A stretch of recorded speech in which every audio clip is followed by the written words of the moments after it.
আসসালামু আলাইকুম ভিউয়ার্স। ভিডিওটিতে যে লোকটিকে দেখতে পাচ্ছেন উনি একজন রিক্সা চালক, খেটে খাওয়া মানুষ। ওনার নাম মোহাম্মদ তাজুল ইসলাম। আমরা রাস্তা দিয়ে হেঁটে যাচ্ছিলাম, ওই সময় দেখতে পাই রিক্সা চালক ভাইটি রিক্সা রেখেই রাস্তার মাঝখানে শুয়ে আছে। আশেপাশে কিছু লোকজনও চলে আসছিল। আমরা তাকে উঠিয়ে ধরে রাস্তার একপাশে বসাই। লোকটির মুখ থেকেই শুনুন তার করুণ অবস্থার কথা। আমি রাতে খাইছেন সকালে খানে কিছু পাশে কি রহমতপুর ব্রিজের এখানে আপনার?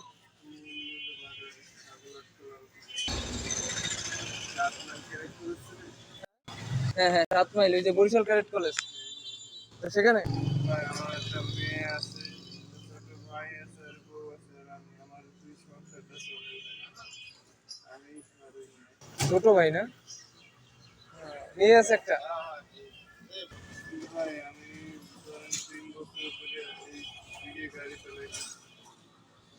অনেকদিনই আসি না গাড়িতে, একদিন চালাইলে 10-15 দিন আসি না। প্রায় সমস্যা দেখা যায় ভাই, বাইরে এসে খালি ঘরের অবস্থা খারাপ দেখে আমি বাইরে।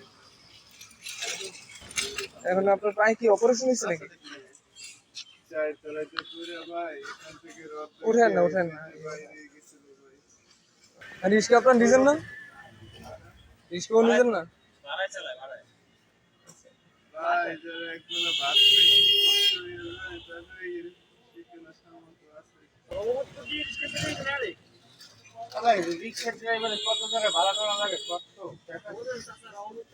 তাও ইয়া নাই, রিক্সার মোটর নাই। তো উনি যেখানে রিক্সা নিয়ে আসছিল সেখান থেকে তার বাসা অনেক দূরে। বেশ কয়েকজন একথা শুনে অবাক হয়েছিল। তাকে সেখান থেকে ওঠার জন্য ডাকা হলে সে বলতেছিল, ভাই আমাকে রিক্সা চালাইতে হইব, আমার বাসায় যাওয়ার মতো অবস্থা নাই।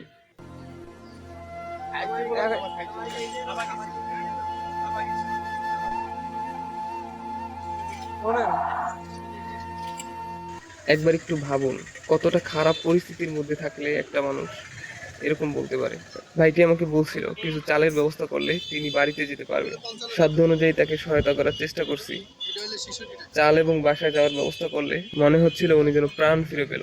সবাইকে অনুরোধ, বিলাসিতাপূর্ণ ইফতার না করে আসুন অসহায় মানুষগুলোকে দুমুঠো খাবারের ব্যবস্থা করে দেই। ভিডিওটি শেয়ার করার অনুরোধ রইল, যাতে করে তার স্থানীয় জনপ্রতিনিধিদের পর্যন্ত ভিডিওটি পৌঁছে এবং তাকে যেন অনুদান অথবা সরকারি ভাতার ব্যবস্থা করে দেওয়া হয়।